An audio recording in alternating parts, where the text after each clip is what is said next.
Hello +1 class. आज बेटा आपका 28 फरवरी 2023 को जो पेपर हुआ है आपका फिजिक्स का, उसका हम सॉल्यूशन करने जा रहे हैं।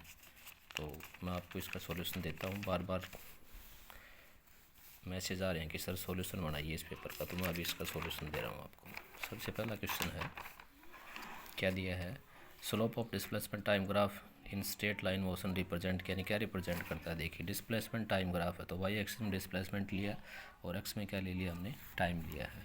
तो इसका स्लोप निकाले तो क्या होता है, change in Y upon change in X, यानी वाई में क्या चीज़ है, डिस्प्लेसमेंट, इसको हमने किससे लिया है, डी एस से, और एक्स में क्या चीज़ है, टाइम है, तो इसको हमने लिया है डी टी से।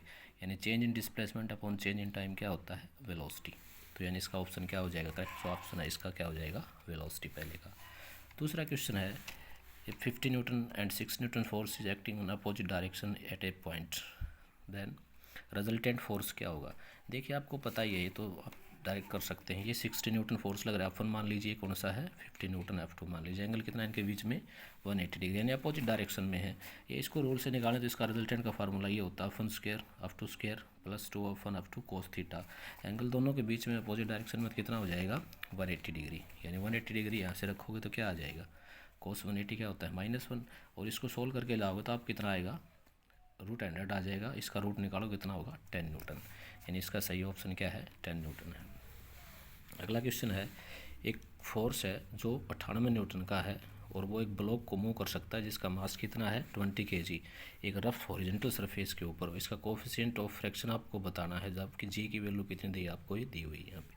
तो हम जानते हैं जो फ्रिक्शन है वो क्या होता है, म्यू इंटू में अन क्या होती है, नॉर्मल रिएक्शन। ये किसके बराबर होती है, एम जी के, यानी म्यू क्या चीज़ है यहाँ, कोफिशिएंट ऑफ फ्रिक्शन। तो म्यू निकालना आपको, इसको फार्मूला क्या बन जाएगा, mu is equal to friction upon क्या हो जाएगा, एम जी।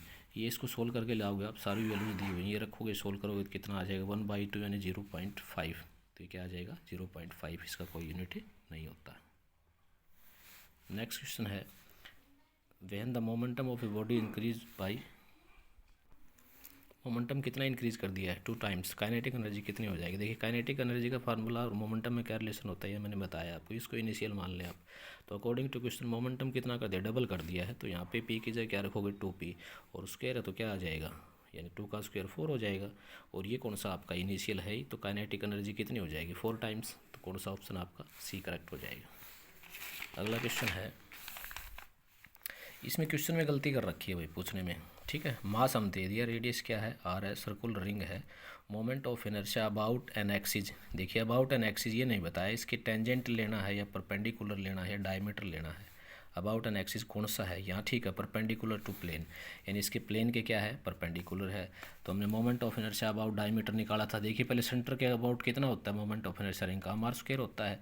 तो डायमीटर में लगाएंगे according to perpendicular axis theorem, X axis का प्लस वाई एक्सिस का इज इक्वल टू क्या है, ये होता है। ये दोनों बराबर होंगे आपके, दोनों बराबर, इसको डायमीटर मान लेते हैं। डायमीटर मानेंगे तो यानी कितना आएगा, ये भी आई डी और ये भी आई डी, यानी 2ID इज इक्वल टू क्या हो जाएगा, 30, और आई डी कितना आ जाएगा, I0/√2, ये कितना है, ये है।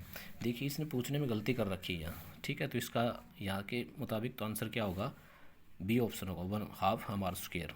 यहाँ से हमने क्या किया, इसका अगर ये निकालते हैं टेंजेंट वाला, ये ठीक है, ये बताया नहीं टेंजेंट कौन सा है, अबाउट एन एक्सिस बता दिया। तो ये निकालेंगे तो क्या आएगा, पैरेलल एक्सिस थ्योरम लगा देंगे, मोमेंट टेंजेंट निकालेंगे, डायमीटर का कितना है वो, और प्लस आर स्क्वायर। तो ये 3/2 आर स्क्वायर आएगा, यहाँ दे रखे हैं 2/3 आर स्क्वायर। तो काफ़ी बच्चों ने ये भी किया होगा, तो इसका सही ऑप्शन क्या रहेगा, यहाँ इस क्वेश्चन के मुताबिक बी रहेगा।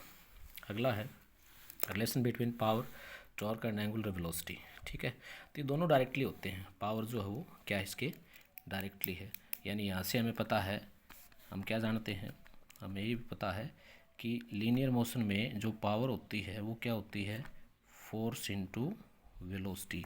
तो रोटेशन में क्या आ जाएगा, फोर्स की जगह क्या आता है, टॉर्क, और वेलोसिटी की जगह क्या आ जाएगा, angular velocity. This is linear velocity, this is angular, यानी P बराबर क्या हो जाएगा, टाउ ओमेगा। इसका करेक्ट ऑप्शन है जो भी है आपका, ऑप्शन नंबर बी है।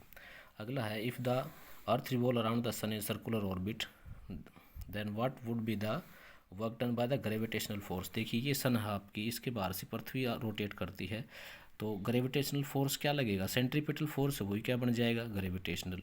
और यहाँ से वर्क निकालते हैं तो फोर्स इंटू डिस्प्लेसमेंट होता है, इंटू में एंगल क्या होता है कोस थीटा। देखिए यहाँ फोर्स के बीच में डिस्प्लेसमेंट के बीच में एंगल कितना 90, तो कोस 90 कितना होता है 0, तो वर्क डन कितना आ जाएगा 0।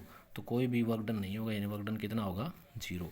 Why are high tides and low tides in the sea, तो क्यों बनती है समुद्र में ज्वार भाटा, they are cause by the gravitational forces exerted on the earth by the moon. तो ये आपको 10th में 9th में भी आ जाता है क्वेश्चन। तो which thermodynamic variable defined by the zeroth law of thermodynamics, zeroth law आपने पढ़ा था, टेम्परेचर को डिफाइन करता है ना, दो बॉडी का टेम्परेचर हमने मेंटेन करके दिखाया था आपको। अगला है टाइम पीरियड पे क्या प्रभाव पड़ेगा किसी सिंपल पेंडुलम के, अगर उसका एम्पलीट्यूड हम आधा कर दें। तो देखिए टाइम पीरियड का फार्मूला ये होता है सिंपल पेंडुलम का, तो इसका एम्पलीट्यूड जो है टाइम पीरियड डिपेंड ही नहीं करता एम्पलीट्यूड पे, ठीक है। तो टाइम पीरियड क्या हो जाएगा अनअफेक्टेड, यानी रिमेन क्या रहेगा सेम। टाइम पीरियड डिपेंड करता है लेंथ पे और टाइम पीरियड डिपेंड करता है एक्सेलरेशन ड्यू टू ग्रेविटी पे। अगला क्वेश्चन है SI unit of gas constant, आपको पता है केमिस्ट्री में बार बार आता है, 8 पॉइंट क्या वैल्यू होती है जूल पर केल्विन पर मोल होता है।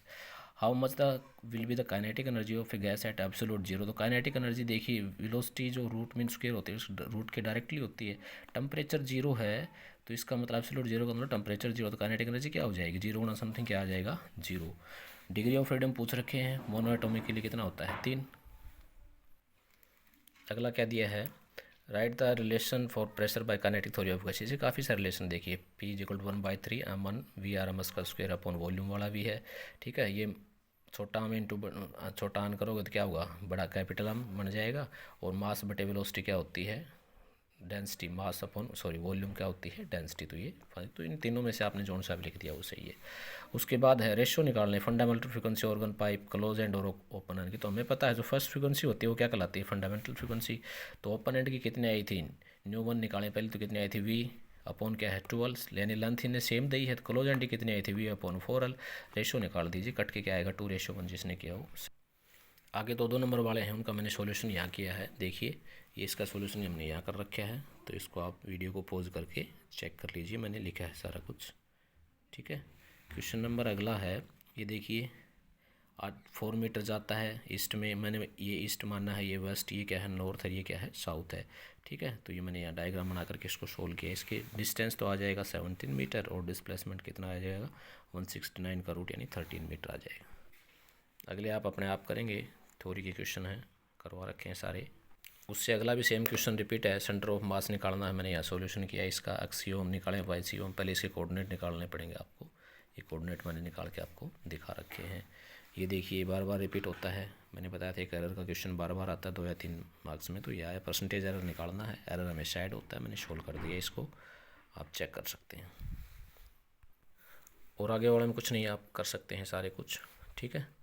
मैं इसमें न्यूमेरिकल कर देता हूँ आपके, ये है न्यूमेरिकल। देखिए इसमें क्या दिया है, इसमें मास दिया है आपको, कितना दिया है ये दिया है, ठीक है, लेंथ दी है, टाइम दिया है। तो आपको टाइम सिंपल पेंडुलम का पता है क्या होता है 2π√L, उसको स्क्वायर कर दोनों तरफ क्योंकि हमें जी निकालना है, स्क्वायर करेंगे तो क्या आ जाएगा ये बन जाएगा। इसको आप सोल्व कर लेंगे, सोल्व करने के बाद इसकी जो वैल्यू आई है जो मैंने यहाँ लिखी है यानी अप्रोक्सीमेट 9.87 मीटर पर सेकेंड स्क्वायर आ जाएगा, ठीक है।